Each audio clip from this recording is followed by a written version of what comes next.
90% लोक ही एक चूक करतात, म्हणूनच त्यांच्या इच्छा कधीच पूर्ण होत नाहीत। तुम्ही रोज प्रार्थना करता, स्वामींना हाक मारता, चरित्र सारामृत वाचता, पण तरीही काहीच बदल होत नाही। मग प्रश्न हा आहे, चूक स्वामींची आहे का, की तुमच्या पद्धतीत काहीतरी कमी आहे? आपण सगळेच आयुष्यात काही ना काही मागतो। कोणाला पैसा हवा असतो, कोणाला सुखी संसार, कोणाला आजारातून मुक्ती, आणि या सगळ्यासाठी आपण एकच नाव घेतो, श्री स्वामी समर्थ।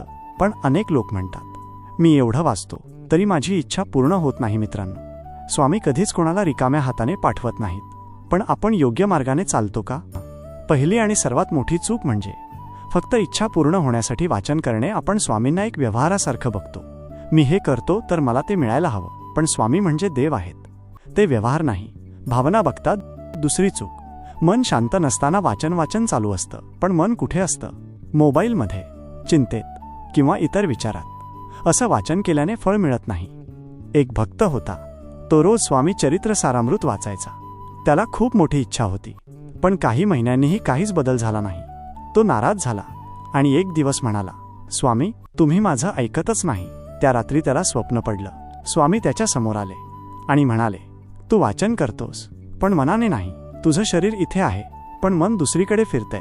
तो भक्त रडायला लागला आणि दुसऱ्या दिवसापासून त्याने एक बदल केला। तो शांत बसून पूर्ण श्रद्धेने स्वामींचा विचार करून वाचन करू लागला आणि काही दिवसांतच त्याची इच्छा पूर्ण झाली। जर तुम्हाला खरंच इच्छा पूर्ण करायची असेल तर हे 5 नियम कधीही विसरू नका। श्रद्धा आणि विश्वास ठेवा, शंका असेल तर काहीच होणार नाही। शांत मनाने वाचा, मोबाईल डिस्टर्बन्स दूर ठेवा, स्वामींचं स्मरण करा, फक्त वाचन नाही, भावना महत्वाची आहे। नियमितता ठेवा, आज केलं उद्या नाही असं चालणार नाही। अपेक्षा सोडा, फक्त सेवा करा, बाकी स्वामींवर सोडा।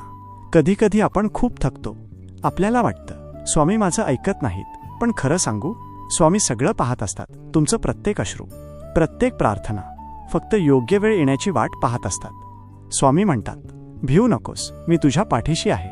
पण तुम्ही त्यांच्यावर विश्वास ठेवता का? जर ठेवत असाल तर आजपासून वाचन बदलून बघा। फक्त शब्द नाही, भावना ठेवा, फक्त इच्छा नाही, समर्पण ठेवा।